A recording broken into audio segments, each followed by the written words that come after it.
Hello दोस्तों, कैसे हो आप सब लोग। उम्मीद करता हूँ आप सब लोग ठीक होंगे। दोस्तों एसडीडी क्लासेस में आप लोगों का फिर से बहुत बहुत स्वागत है। दोस्तों आज मैं आप लोग के लिए मैथ का अगला टॉपिक लेकर आया हूँ, बहुभुज, जिसे हम पॉलीगन के नाम से जानते हैं। ठीक है दोस्तों, अर्थमेटिक में मैं सारा पोर्शन आपका पूरा करा चुका हूँ। ठीक है, इसके अलावा मैं आप लोग के लिए 2D 3D जो कि मेंसुरेशन से रिलेटेड सारे पोर्शन आपको करा चुका हूँ। और उसके लिए और हम लोग अपना अलजेब्रा कंप्लीट कर चुके हैं और नंबर सिस्टम कंप्लीट कर लिया है दोस्तों। ठीक है, तो सीटेट को ध्यान में रखते हुए सारा कुछ पोर्शन हमारा कवर अप हो गया और एक लास्ट टॉपिक हमारा बचा है ज्योमेट्री का। ज्योमेट्री में मैं सारा पोर्शन आपका पूरा करा चुका हूँ। ठीक है, इसमें हमारा एक लास्ट टॉपिक बचा है बहुभुज, जिसे पॉलीगन के नाम से जानते हैं। ठीक है दोस्तों, तो सेशन स्टार्ट करने से पहले अगर आप जो दोस्तों चैनल पर नए हैं तो प्लीज़ चैनल को सब्सक्राइब कर लें।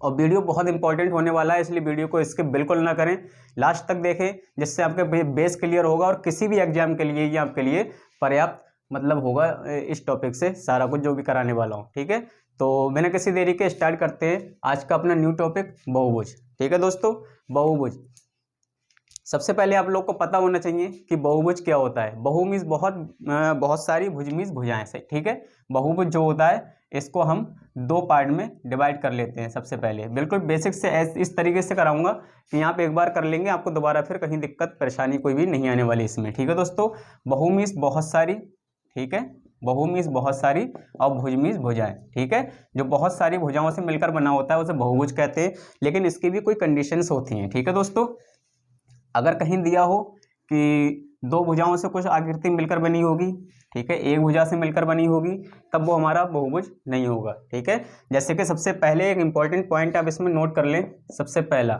कि तीन या तीन से अधिक आकृतियों से जो भी किसी तीन या तीन से अधिक रेखाओं से, ठीक है, तीन या तीन से अधिक रेखाओं से बनी कोई भी आकृति होगी वो बहुभुज हमारी कहलाएगी। ठीक है, सबसे पहले एक इंपॉर्टेंट पॉइंट देख ली, कभी कभी पूछ लेता है कि निम्न आकृतियों में कौन बहुभुज है कौन बहुभुज नहीं है, तो उसके लिए एक इंपॉर्टेंट पॉइंट है तीन या, ठीक है दोस्तों, इसको जरूर ध्यान कर लें, नोट कर लें। तीन या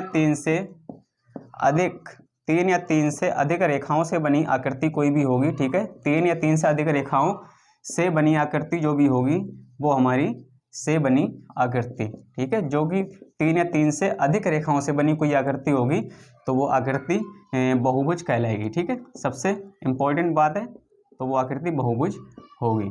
तो सबसे पहले आपको ये सबसे इम्पोर्टेंट चीज़ है, आप लोग को करना चाहिए, तीन या तीन से अधिक रेखाओं से बनी आकृति बहुभुज होगी, आपको ये पता होना चाहिए हर हाल में। ठीक है, तो वो तीन रेखाएं, या तो तीन रेखाएं हों या तीन से अधिक रेखाएं हों, तब वो हमारा बहुभुज पॉलीगन कहलाता है। ठीक है, तो अगर हम देखें कि अगर हमारी ये दो आकृति हैं, ठीक है, ये दो आकृति हैं, इन दो आकृतियों से कोई मिलाप हो रहा है, मतलब आकृति बनी आकृति हो तो पूरी घिरी हुई हो, तीन हो, चार हो, पाँच हो, छः हो, किसी भी तरीके की हो सकती है। ठीक है, वो चीज़ आपको आगे डिस्कस कराऊंगा कि इसको क्या क्या कहते हैं और किस तरीके से उसका यूज करते हैं।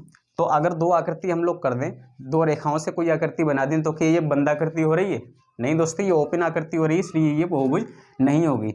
जब इसमें तीसरी एक रेखा और मिला देंगे तो रेखाएं हमारी हो गई एक, दो और तीन। ठीक है, तो ये आकृति जो होगी हमारी ये बहुभुज कहलाएगी। ठीक है, तीन रेखाएं या तीन से अधिक रेखाओं से बनी आकृति बहुभुज कहलाएगी। तो कहने का मतलब यह है कि त्रिभुज जो हमारा है, ठीक है, त्रिभुज भी हमारा एक बहुभुज है। ठीक है, यही अगर हमारी आकृति हो चार रेखाओं की, जो कि हमारा आयत होता है, ठीक है, आयत भी होता है और चतुर्भुजी उसे कहते हैं। पहले तो हम चतुर्भुज की बात करते हैं, आयत और वर्ग तो बाद में करेंगे, मतलब एक, दो, तीन और चार। ठीक है, तीन, अगर जब चार रेखाएं होंगी तब भी वो बहुभुज होगा हमारा, क्योंकि तीन या तीन से अधिक रेखाएं होनी चाहिए, हम लोग को पहले ही डिस्कस कर लिया, ये चतुर्भुज होगा।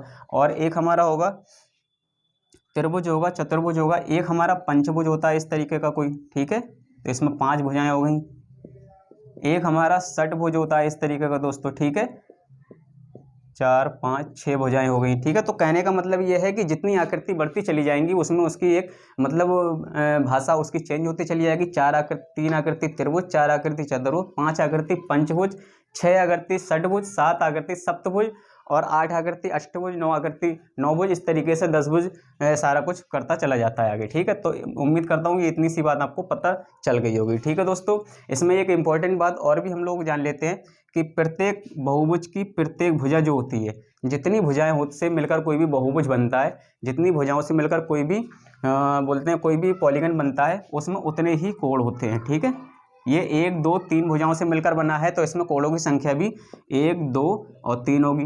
ठीक है, ये आप इंपॉर्टेंट चीज़ है, इसको भी जान लें। कभी कभी इसका यूज भी किया जाता है कि कहीं कोणों की संख्या पूछता है, कहीं मतलब भुजाओं की संख्या पूछता है, तो भुजाओं की संख्या निकालते हैं तो उससे कोणों की संख्या बराबर होती है, तो वो हम लोग को यूज करना पड़ता है। ठीक है, इसमें 4 आकृति मतलब 4 रेखाएं हैं, तो इसमें देखेंगे आप 4 कोण बनेंगे।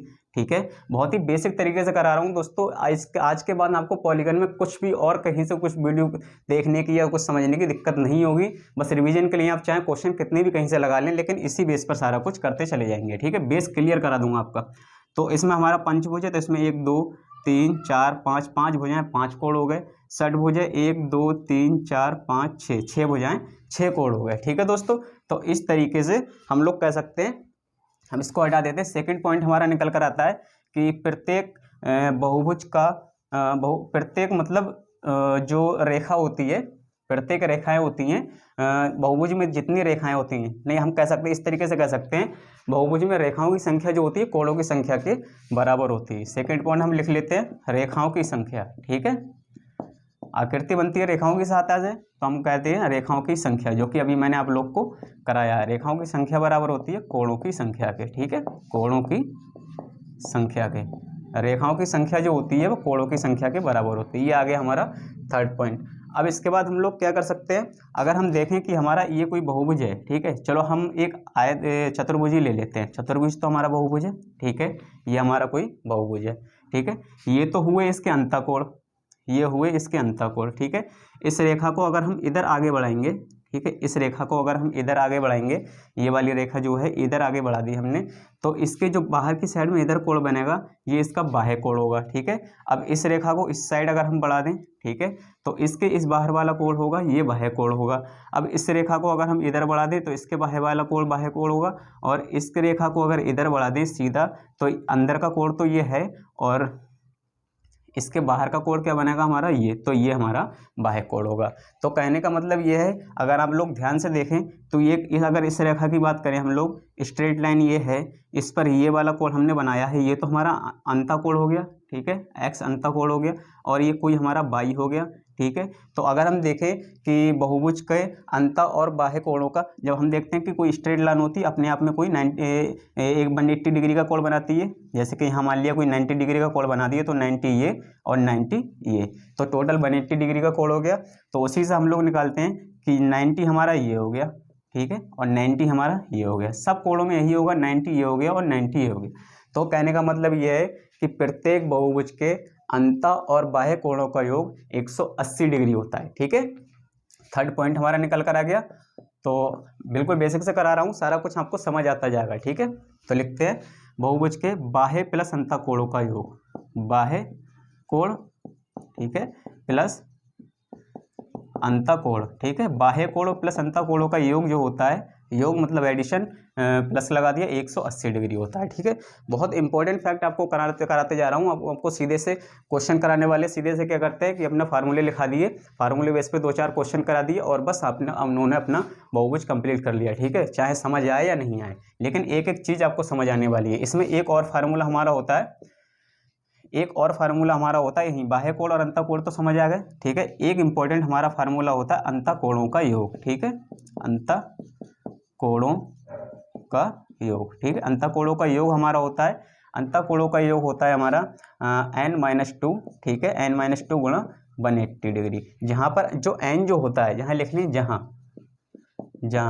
n जो होगा वो भुजाओं की संख्या या रेखाओं की संख्या होगी, n भुजाओं की संख्या। ठीक है, भुजाएं या रेखाओं की संख्या बराबर एक ही बात है, भुजाओं की संख्या होगी। यहाँ n बराबर जो होगा वो भुजाओं की संख्या होगी। ये तो निकल कर आया हमारा अंतःकोण। प्रत्येक बहुभुज का अंतःकोण, अंतःकोणों का योग, बहुभुज में जितने भी अंतःकोण होते हैं, जैसे कि ये कोण है, 1 2 3 4, चारों अंतःकोणों का योग जो होगा वो वहाँ से हम निकाल देंगे, n-2 180। ठीक है, इस तरीके से। हमारा अगला क्या दे रखा है, अगला हमारा एक इसी से और निकलता है। ये तो हो गया अंतःकोणों का योग, पॉइंट नंबर 5। ठीक है, अब इसमें पूछता है बाह्य कोणों का योग। ठीक है, बाह्य कोणों का योग। ठीक है, बाह्य कोणों का योग, बहुभुज में सभी बाह्य कोणों का योग 360 डिग्री होता है। किस तरीके से होता है, ठीक है, अब आप ये देखें, जैसे कि इसी वर्ग में ही ले लें, वर्ग है या आयत जो भी है, इसमें अंतःकोण तो 90 degree, 90 degree 90 degree 90 degree 90 degree, ये हो गए। अब बाह्य कोण भी तो हैं, ये 90 है, ये 90 है, ये 90 है, ये 90 है, ठीक है। 9 चौक 36, 360 डिग्री हो गए। या किसी पंचभुज में ले लें, चलो उसमें तो सीधा आपको दिख रहा है, ठीक है। इसकी भुजा इधर बढ़ा देंगे, इसकी ये भुजा इधर बढ़ा देंगे, इसकी ये भुजा इधर बढ़ा देंगे, समझने के लिए इसकी ये बढ़ाई, इसकी ये बढ़ाई, इसकी ये बढ़ाई। इसका अंतःकोण तो ये है इस रेखा पर, लेकिन बाह्य कोण भी तो कुछ है, ठीक है। इस रेखा पर इसका अंतःकोण तो ये है, लेकिन बाह्य कोण भी तो कुछ है। तो ये जितने बाह्य कोण जो होंगे, एक ये और ये जितने भी बाह्य कोण होंगे 3, एक यहाँ होगा 4, एक यहाँ होगा 5 और एक यहाँ होगा 6, जितने भी बाह्य कोण होंगे वो कहीं ना कहीं एक सर्कल का निर्माण करेंगे। सब पूरा राउंड जब घूमेंगे, इतना इसने कवर किया, फिर आगे का इसने कवर किया, फिर आगे का उसने, फिर उससे आगे का उसने, फिर उससे आगे का उसने, तो कहीं ना कहीं ये पूरा सर्कल का निर्माण कर देंगे। और कोई पूरा सर्कल जब घूमता है कोण इस तरीके से, तो ये हमारा पूरा कितना होता है, 360 डिग्री होता है। इसलिए शायद सीधे से लिख दिया बाह्य कोणों का योग 360 डिग्री होता है, ठीक है दोस्तों। अब चलते हैं अगले पॉइंट की तरफ। अगला पॉइंट हमारा क्या होगा, हमारा अगला पॉइंट होगा, यही लिख देता हूं दोस्तों, फिर सीधे से आप चाहें तो स्क्रीनशॉट ले लें या चाहें तो आप उसका नोट डाउन कर लें। वैसे तो नोट डाउन करने में आपको ज़्यादा फायदा मिलने वाला है, क्योंकि जो चीज़ नोट करी हुई होती है वो आपको हमेशा देखते ही याद आ जाती है, ठीक है। आपके हैंड राइटिंग में जो नोट करी हुई होगी। अब क्या होगा, बाह्य कोणों का योग आ गया 360 डिग्री। अब यहीं पर एक होता है, हाँ, और बाह्य कोण, जब भी बाह्य कोण की बात आती है, जब भी बाह्य कोण की बात आए, आपसे कभी कभी ऑप्शन पूछ लेता है कि प्रत्येक बाह्य कोण होगा समबाहुभुज होगा या विषम बहुभुज, ठीक है। बाह्य कोणों का योग जब भी बाह्य कोणों की बात करेगा तो वो हमेशा समबाहुभुज होगा, ठीक है, प्रत्येक कंडीशन में। तो वो हमेशा समबाहुभुज होगा जब भी बाह्य कोणों की बात होगी, ठीक है। इस चीज़ को आप ध्यान देंगे, ध्यान से नोट कर लेंगे। अब एक चीज़ और क्या आती है हमारी, बाह्य कोणों की संख्या, ठीक है, बाह्य कोणों की संख्या। अब बाह्य कोण एक और आता है हमारा, बाह्य कोणों की संख्या, ठीक है। बाह्य कोणों की संख्या जब निकलवाता है कभी कभी, तो उसको 360 डिवाइड बाई n कर देते हैं, जहां n बराबर होती है, मैंने आपको पहले ही करा दिया है, n बराबर भुजाओं की संख्या होती है, ठीक है। n बराबर भुजाओं की संख्या, ठीक है दोस्तों, यहाँ n बराबर भुजाओं की संख्या होती है। इसको और कभी कभी ऐसे भी पूछ लेता है कि बाह्य कोण जो होता है, यहाँ पर n इसको मतलब क्रॉस मल्टीप्लिकेशन जब करेंगे इसका बटे 1 करके, इस तरीके से जब n की वैल्यू निकालेंगे तो 360 अपन बाह्य कोण आ जाएंगे, ठीक है दोस्तों।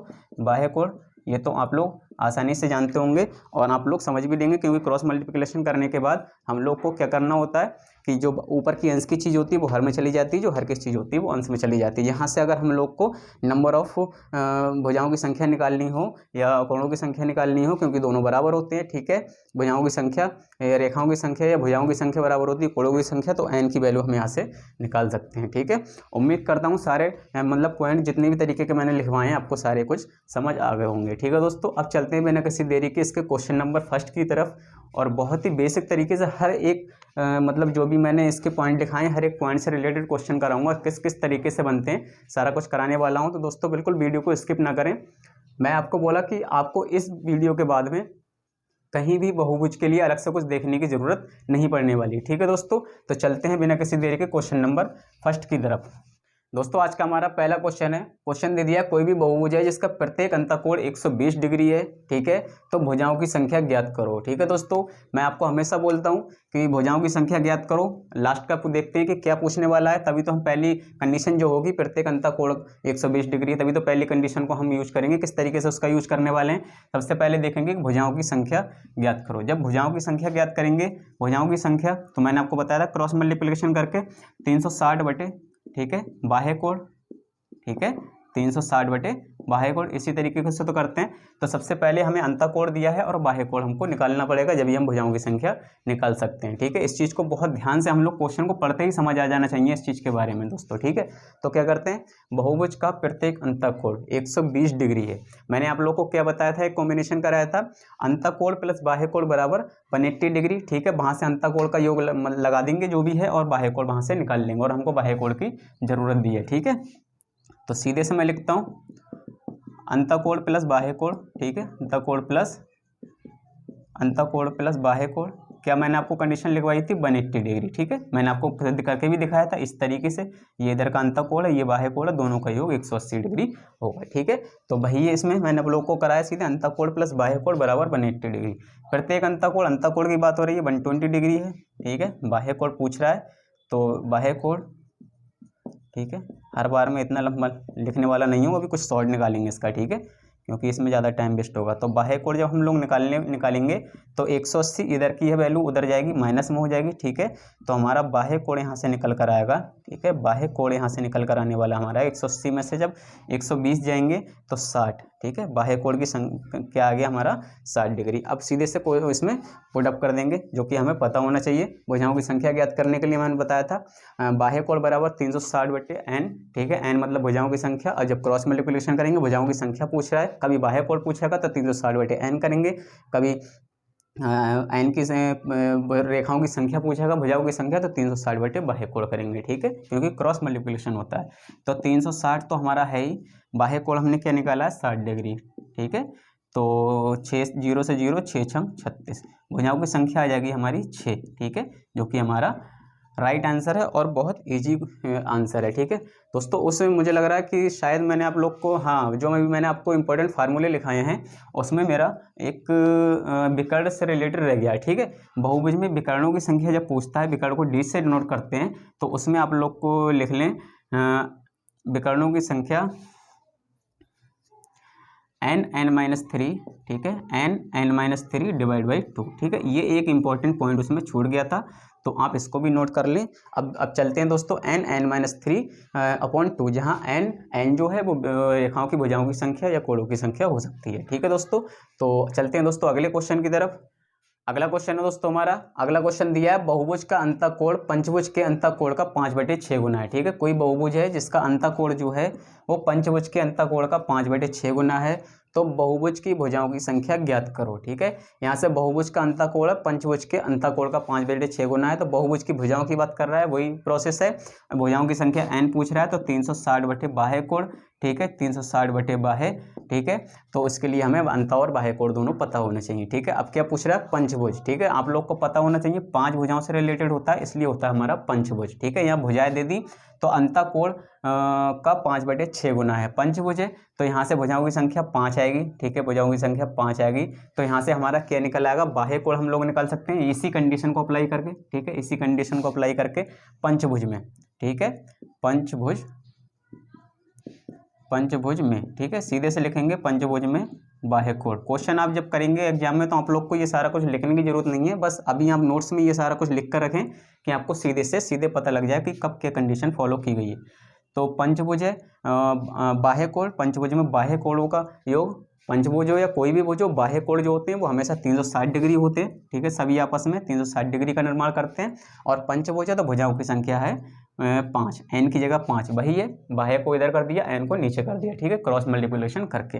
तो हम लोग सब कंडीशन के हिसाब से रूल्स अपने फॉलो करते हैं, ठीक है, ऐसा नहीं है कि हम जो चीज़ लिख दी वही उसी का यूज करते रहेंगे, ठीक है। तो यहाँ से आया हमारा 5 7 35, 5 2 10, 72 डिग्री, 72 डिग्री। अब ये आ गया हमारा बाह्य कोण। अब इसी से हम अंतःकोण निकाल सकते हैं, जब हमारा बाह्य कोण आ गया तो हम अंतःकोण तो आसानी से निकाल सकते हैं। अंतःकोण क्या निकाल सकते हैं, 180 माइनस बाह्य कोण, ठीक है। अभी मैंने आपको सीधे से कराया है, अंतःकोण प्लस बाह्य कोणों का योग 180 डिग्री होता है, तो 180 में से सीधे बाह्य कोण इधर के लिए घटा देंगे, ठीक है। अंतः प्लस बाह्य इक्वल टू 180 होता है। यहाँ पर हमारा अंतःकोण हमें यहाँ पर रोकना है, तो 180 माइनस बाह्य कोण सीधे से लिख सकते हैं, इसलिए थोड़ा सा अप लेवल करके चलते हैं, सीधा 1 1 2 2 लाइन छूटेगी, थोड़ा हमारा टाइम भी बचेगा, ठीक है। तो और इससे आपका रिवीजन भी होगा, इस चीज़ को जब आप फॉलो करोगे तो आपको मतलब सीधे से माइंड में आ जाएगी कि हाँ वो माइनस बराबर के दूसरी साइड पहुंच गया तो वो माइनस में हो गया, सीधे से कोई दिक्कत वाली जरूरत नहीं है, ठीक है। यहाँ से बाह्य कोण आ गया, फिर अंतःकोण निकालेंगे हम 180 माइनस बाह्य कोण हमारा कितना था 72 डिग्री।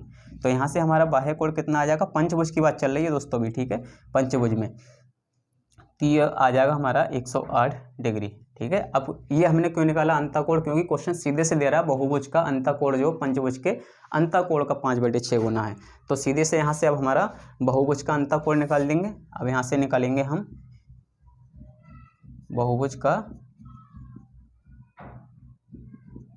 बहुभुज का अंतःकोण। बहुभुज का अंतःकोण कंडीशन हमें क्या देखी, पंचभुज के अंतःकोण का 5/6 गुना है। पंचभुज का अंतःकोण हमारा था 108, ठीक है, इसका 5/6 गुना है। इसको सीधे से काटेंगे, 6 एकम 6, 4 बचे 48, 6 48, 18 पंजे 90 डिग्री। अब यहाँ से जब अंतःकोण 90 डिग्री आ गया बहुभुज का, तो यहाँ से फिर बाह्य कोण हमारा क्या आ जाएगा, ठीक है, बाह्य कोण। सेम वही कंडीशन है दोस्तों, उसी को बार बार रिपीट कर रहे हैं और वही सबसे ज़्यादा पूछी जाती है। अंतःकोण प्लस बाह्य कोण इक्वल टू 180 डिग्री, तो बाह्य कोण इक्वल टू 180 माइनस अंतःकोण, ठीक है।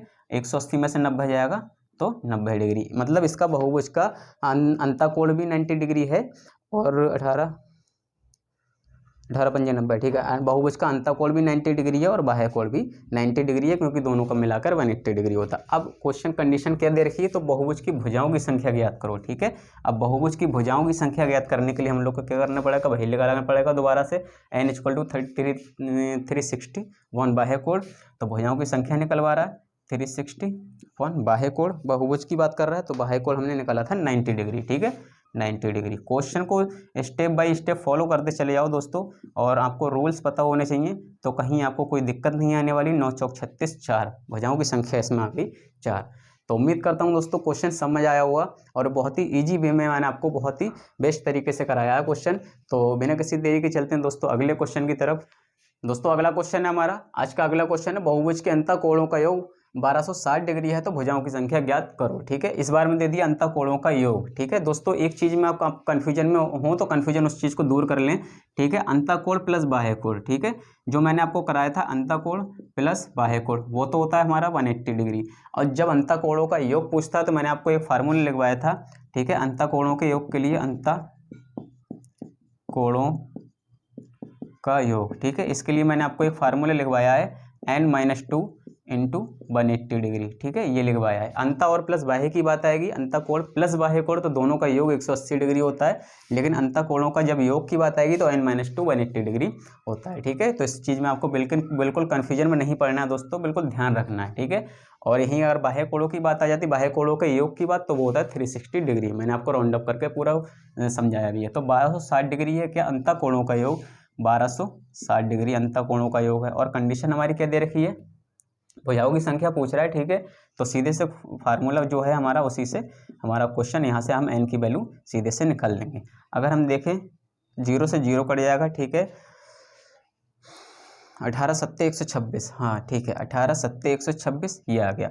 तो n-2 हमारा कितना आ गया, सामने हमारा बचा बराबर के दूसरी साइड 7, तो n बराबर 7, ये 2 उधर जाएगा तो माइनस का, तो प्लस का 2 हो जाएगा, तो भुजाओं की संख्या हमारी आ गई 9, ठीक है। तो कहीं पे ऐसे भी पूछ सकता है कि अंतःकोणों का योग 1260 डिग्री है, तो कोणों की संख्या ज्ञात करो, ठीक है। तो मैं आपको करा चुका हूं कि भुजाओं की संख्या बराबर होती है कोणों की संख्या, तो भुजाओं की संख्या बराबर 9 है, तो कोणों की संख्या भी 9 होगी, ठीक है। तो इस तरीके से भी कभी बाई चांस क्वेश्चन दे देगा। तो चलते हैं अगले क्वेश्चन की तरफ। अगला क्वेश्चन है दोस्तों, अगला क्वेश्चन दे दिया, इस बार में दे दिया किसी बहुभुज के विकर्णों की संख्या 9 है, तो भुजाओं की संख्या ज्ञात करो, ठीक है। तो मैंने विकर्णों के लिए आपको क्या बताया था, सीधे से आप विकर्णों का फार्मूला लगा देंगे। और इसमें दोस्तों कोई ऑप्शन भी दे रखे हैं, इसमें कोई ऑप्शन दे रखे हैं 5, 6, 7, 8, इस तरीके का कोई ऑप्शन दे रखे हैं, ठीक है। इन ऑप्शन का यूज हम किस तरीके से करने वाले हैं, तो इसको आप देख लेंगे, और जो हमको जो सॉल्व करने में जो हमको इजी पड़ेगा, हम तो उस बेस से करेंगे, ठीक है। हम जरूरी थोड़ी हम मतलब जो हमने फार्मूले लिखा दिए हम फार्मूला वाइज ही करेंगे। तो देखते हैं हम किस तरीके से हमको ईजी पड़ता है, ठीक है। और जो भी टाइम की बचत होगी हम तो उसी हिसाब से करने वाले हैं, ठीक है। तो आपको दोनों तरीके से बताऊंगा किसी बहुभुज के विकर्णों की संख्या। विकर्णों की संख्या के लिए मैंने आपको फार्मूला लिखवाया था n-3 डिवाइड बाई 2, ठीक है। विकर्णों की संख्या हम लोग को दे रखी 9 बराबर n-3 divide by 2, cross multiplication करेंगे 18 हो जाएगा, इसके अंदर गुणा कर देंगे n² माइनस का 3n हो जाएगा, ठीक है। तो यहाँ से अगर हमारा हो जाएगा ये n² माइनस का 3n, इसको दूसरी साइड ले जाएंगे माइनस के, तो ये हो जाएगा 18।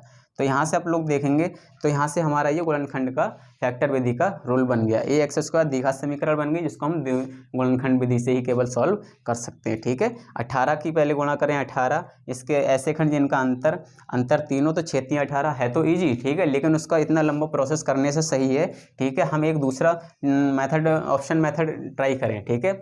अगर हम देखें हमारा क्या है विकर्णों की संख्या n-3 डिवाइड बाई 2, ठीक है, ये है हमारा विकर्णों की संख्या। और विकर्णों की संख्या हम लोग को क्या दे रखी है, विकर्णों की संख्या हम लोग को दे रखी है 9। अगर हम इसमें जितनी भी ये वैल्यू पुट करने के लिए विकर्णों की संख्या n की संख्या पूछिए, वैल्यू पुट करने पर अगर इक्वल 9 के बराबर इधर भी 9 आ जाता है तो समझ लो वही ऑप्शन हमारा ठीक होगा। तो हम इसी तरीके से करने वाले हैं। n अगर हम 5 लगाएंगे, 5 माइनस 3 डिवाइड बाई 2, 5 में से 3 गए 2 बचे और इधर 5 बचे, गुणा में है 2 पंजे 10/2, ठीक है 10/2, ये हमारा कितना हो गया 5, जो कि हमारा 9 के बराबर नहीं है, हमारा पहला ऑप्शन गलत होगा। ठीक है, तो इतना सारा कुछ करने की भी जरूरत नहीं है, इतनी हाई कैलकुलेशन नहीं है दोस्तों। 6 की बात आएगी, 6 लगाएंगे यहाँ, 6 लगाएंगे यहाँ, 6 में से 3 जाएंगे, 3 बचेंगे, यहाँ बचेंगे 6, 6 3 18/2, सीधे से 6 ऑप्शन। चलो 6 को छोड़ देते हैं, अभी पहले 7 करते हैं, 7 लगाते हैं, 7 यहाँ लगाया, 7 यहाँ लगाया, 7 में से 3 गए 4 बचे, यहाँ बचा 7, 7 चौक 28 डिवाइड बाई 2, 28/2 14। ठीक है, 14 भी हमारा 9 के बराबर नहीं है। 8 आया, 8 यहाँ लगाएंगे, जब 7 नहीं है तो 8 कैसे हो जाएगा। ठीक है, फिर भी करके देख लेते हैं। 8 में से 3 गए 5 और 8 इधर हैं, गुणा में है 8 पंजे 40/2, मतलब 20 आएगा, तो वो भी हमारा ऑप्शन गलत है। ये भी गलत, ये भी गलत। 6 अगर लगाएंगे, अगर हम 6 लगाएंगे, 6 ठीक है, 6 माइनस 3, यही तो है हमारा फार्मूला, डिवाइड बाई 2, इसको इक्वल 9 लाना है। 6 में से 3 गए 3 बचे और 6 3 18/2, 18/2 बराबर 9, 2 से 2 नियम 18, 9 बराबर 9। ठीक है, तो हमारा option 6 is the right answer. ठीक है दोस्तों, कर इस तरीके से भी सकते हैं, लेकिन ये बहुत लेंथी पड़ता है। अगर आप इस तरीके से तो आप ये तो आसानी से कर लोगे। ठीक है, अगर आपको थोड़ा सा मतलब थिंकिंग आपको करनी पड़ेगी, ठीक है, थोड़ा सा माइंड सेट रखना पड़ेगा, आप ऑप्शन से बहुत ईजी तरीके से कर सकते हो। तो उम्मीद करता हूँ क्वेश्चन ये भी समझ आया होगा दोस्तों, आप लोग को बहुत अच्छी तरीके से करा रहा हूँ। तो चलते हैं अगले क्वेश्चन की तरफ। अगला क्वेश्चन है दोस्तों, अगला क्वेश्चन देख लेते हैं। दिया क्वेश्चन दिया है, किसी बहुभुज के अंत तथा बाह्य कोणों का अंतर 120 डिग्री है, तो इसमें भुजाओं की संख्या ज्ञात करो। दोस्तों राइटिंग कुछ खास नहीं है, लेकिन आपके समझ आ जानी चाहिए, बस वही काफ़ी रहता है। राइटिंग का क्या करना है दोस्तों, हम लोग को तो कंसेप्ट समझने हैं ना। ठीक है, तो क्या दिया, बाह्य तथा अंत कोणों का अंतर 120 डिग्री है, तो बाह्य कोण और अंतर दिया है, क्या दिया, अंता तथा बाह्य कोणों का। ठीक है, अंता तथा बाह्य कोणों का दिया है, तो पहले अंता लिखेंगे, फिर उसके बाद बाह्य लिखेंगे। ठीक है, अंता के लिए आ लिख रहा हूँ मैं, माइनस बाह्य के लिए बा लिख रहा हूँ। ठीक है, अंता तथा बाह्य कोणों का अंतर 120 डिग्री है। ठीक है, मैंने आपको लोग को पढ़ाया है, अंतः कोण प्लस बाह्य कोण बराबर होता है 180 डिग्री। 2 इक्वेशन बन गई, इन इक्वेशन को आपस में सॉल्व आउट कर लेते हैं। ठीक है, तो ये शायद अक्षरों में आपको थोड़ी दिक्कत आने वाली है, तो अंत कोण को अगर हम x मान लें, बाह्य कोणों को अगर हम y मान लें, इस तरीके से कर लें। ठीक है, तो शायद आपको इस चीज़ की आदत भी है हम लोग को x y या a b की, तो हम लोग को उस चीज़ की दिक्कत भी नहीं होनी। अंत कोण को मान लेते हैं a, बाह्य कोण को मान लेते हैं b। तो क्वेश्चन के अकॉर्डिंग करेंगे, a माइनस बी हमारा होने वाला है 120 डिग्री, और हमारे अकॉर्डिंग a प्लस बी अंत कोण प्लस बाह्य कोण होने वाले हैं 180 डिग्री, जो कि हमने फार्मूले में सीखे हैं और निकाले भी हैं। यहाँ से क्या पूछ रहा है, तो कोणों की संख्या पूछ रहा है, भुजाओं की संख्या पूछ रहा है। भुजाओं की संख्या के लिए हमें बाह्य कोण पता होना चाहिए। ठीक है, भुजाओं की संख्या के लिए हमें बाह्य कोण पता होना चाहिए। ठीक है, बाह्य कोण, तो बाह्य कोण हमारा है b, तो हमें यहाँ के पर b की वैल्यू निकालनी है सीधी सी। कुछ लोग जो मतलब सीधे से बस उनको क्वेश्चन सॉल्व करना है, चाहे कैसे भी हो जाए, तो वो लोग क्या करते हैं, यहाँ प्लस और माइनस हैं, सीधे काट दिए, 2a बराबर, इसको जोड़ दिया, फिर उसका मल्टीप्लिकेशन कर रहे हैं, फिर उसमें जो कि हमारी a की वैल्यू निकली, उसमें उसको फिर एक कंडीशन उसमें क्वेश्चन में रख रहे हैं, फिर वहाँ से b की वैल्यू निकाल लें। ठीक है, तो अगर थोड़े लोग जो लोग इस पर ध्यान देते हैं, जिन लोगों को थोड़ा सा भी मतलब नॉलेज है इस चीज़ की, वो सीधे से क्या करेंगे, हम लोग सीधे करेंगे। हम लोग को क्या करना है कि हमको भुजाएं ज्ञात करनी है, और भुजाएं ज्ञात करने के लिए हमें बाह्य कोण चाहिए। बाह्य कोण है हमारा, हमने b माना है, तो हम क्यों ना इसके साइन मतलब आपस में क्या होता था, जब कोई भी वैल्यू नहीं करती थी सीधे सीधे, तो हम क्या करते थे, प्लस का माइनस, माइनस का प्लस कर लिया करते थे। तो यहाँ ये प्लस की वैल्यू माइनस हो जाएगी, ये प्लस की है, ये माइनस हो जाएगी, ये प्लस की है, तो ये भी माइनस की हो जाएगी। अब सीधे से हम प्लस और माइनस काट देंगे।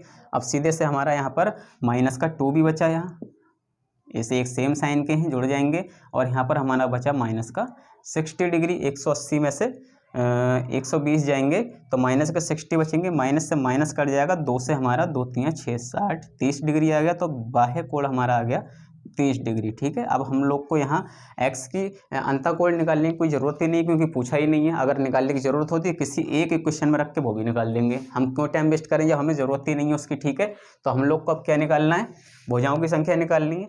तो भुजाओं की संख्या n बराबर हम लोग को क्या करना था, 360 डिवाइड बाई बाह्य कोण, यही तो हम लोग करने वाले थे। तो हम क्वेश्चन के अकॉर्डिंग अपने आप को सेट करते हैं कि हम लोग को अब क्या करना है, किससे हमारा टाइम कम से कम खर्च हो और हमारा क्वेश्चन आसानी से निकल रहा है। 360 बाह्य कोण हम लोग निकाल चुके हैं 30, ठीक है।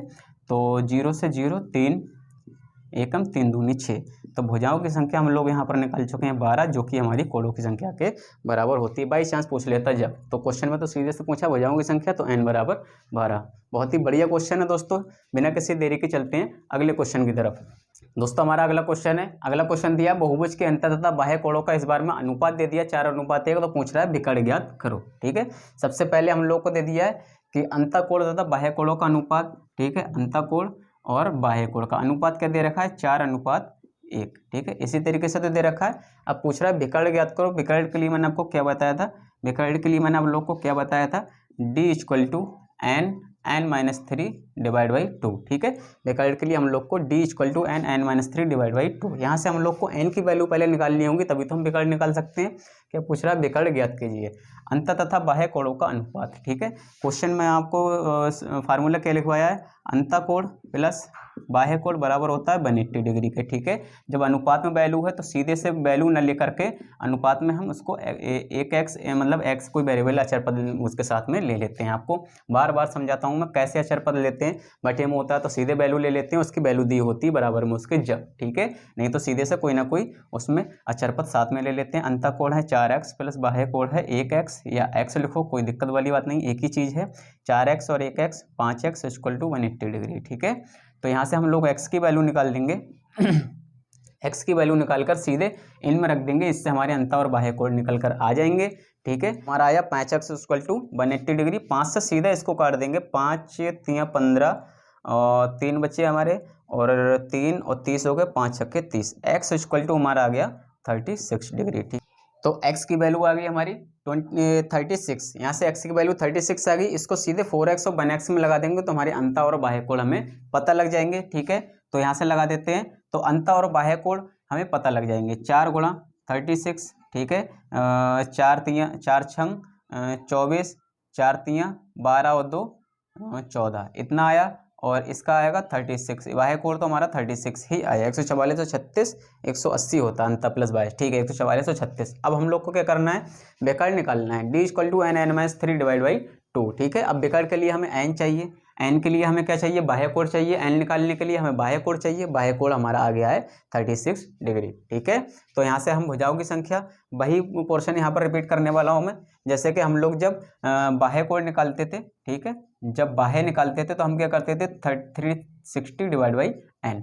अब यहाँ से जब हम लोग को n निकालना है, बाह्य दिया हुआ है, पहले n मतलब n की वैल्यू दी होती, बाह्य निकालना होता था, ठीक है। अब यहाँ से हम लोग को बाह्य दिया हुआ है, n की वैल्यू निकालनी है, तो हम क्या करेंगे, क्रॉस मल्टीप्लिकेशन करके 360/बाह्य, ठीक है। यही तो करने वाले हैं, बाह्य कोण, ठीक है। अब यहाँ से और पूछ भी रहा है, तो क्या पूछ रहा है, विकर्ण की संख्या ज्ञात करो। तो विकर्णों के लिए हमें क्या चाहिए, n चाहिए, ठीक है। तो n यहाँ से निकाल देंगे हम।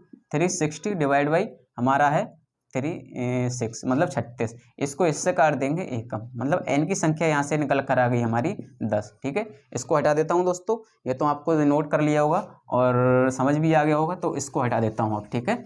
अब क्या बोला, n की वैल्यू यहाँ से आ गई हमारी 10, और विकर्णों की संख्या निकालने के लिए n(n-3/2), ठीक है। n(n-3/2), इसलिए हमने यहाँ पर n की वैल्यू निकाली। n की जरूरत पड़ रही थी हम लोग को 10 - 3/2, यही तो है, ठीक है। विकर्ण n की वैल्यू लगाते ही 10 × 10 में से 3 गए 7 /2, 10 7 70/2, 10 और 10 में से 3 गए 7 7 × 10 = 70/2, तो ये आ जाएगा हमारा 35, ठीक है। विकर्णों की संख्या हमारी आ जाएगी 35, जो कि हमारा राइट आंसर है, ठीक है। बहुत ही बेहतरीन क्वेश्चन है दोस्तों, और बहुत ही इजी वे में मैंने आप लोग को कराया है, ठीक है। तो बिना किसी देरी के चलते हैं अगले क्वेश्चन की तरफ। दोस्तों आज का हमारा अगला क्वेश्चन है, और दोस्तों ये आज का इस वीडियो का लास्ट क्वेश्चन है, ठीक है। तो करते हैं आज का लास्ट क्वेश्चन, किसी पंचभुज के अंतः व बाह्य कोणों की माप ज्ञात करो, ठीक है। तो यहाँ पर हमें ना अंतः कोण दिया है ना बाह्य कोण दिया है, लेकिन दोनों की माप पूछ रहा है, तो हम किस तरीके से कर सकते हैं इसको, क्वेश्चन को पकड़ेंगे हम। यहाँ से पंचभुज है, मतलब भुजाओं की संख्या हमारी कितनी होगी, 5, ठीक है। अंतः व बाह्य कोणों की माप पूछ रहा है, इसको किस तरीके से निकाल सकते हैं, ठीक है। हम लोग करते हैं कि अंत बहुभुज पंचभुज है, भुजाओं की संख्या होगी 5, ठीक है। हमारा वही जो सबसे ज़्यादा यूज हो रहा है फार्मूला, बाह्य कोण, ठीक है। बाह्य कोण के लिए हम लोग क्या करते थे, 360/5 / n, ठीक है, /n, ठीक है, बाह्य कोण के लिए 360 डिवाइड बाई n, मतलब लगभग सारे क्वेश्चन में ये फार्मूला यूज हुआ है, तो आप लोग को अब तक तो इसको रेडी जाना चाहिए दोस्तों। ठीक है, तो पंचभुज है तो भुजाओं की संख्या n की जगह पर हम लोग लगा देंगे 5। ठीक है, 5 से इसको काट देंगे, 5 सत्ते 35, 5 दूनी 72 डिग्री। जब हमारा बाह्य कोण आ गया तो हमारा अंतःकोण कैसे निकलेगा, अंतःकोण निकलेगा, अंतःकोण प्लस बाह्य कोण बराबर 180 डिग्री होता है। तो अंतःकोण निकालने के लिए 180 में से 72 मतलब बाह्य कोण घटा देंगे, तो ये बचेगा हमारा 108 डिग्री। ठीक है, अब क्वेश्चन क्या कह रहा है, अंतः व बाह्य कोणों की माप ज्ञात करो। माप तो निकला ही दोस्तों, माप नहीं होगा, यहाँ पर एक अनुपात पूछता होगा। ठीक है, का अंतः व बाह्य कोणों का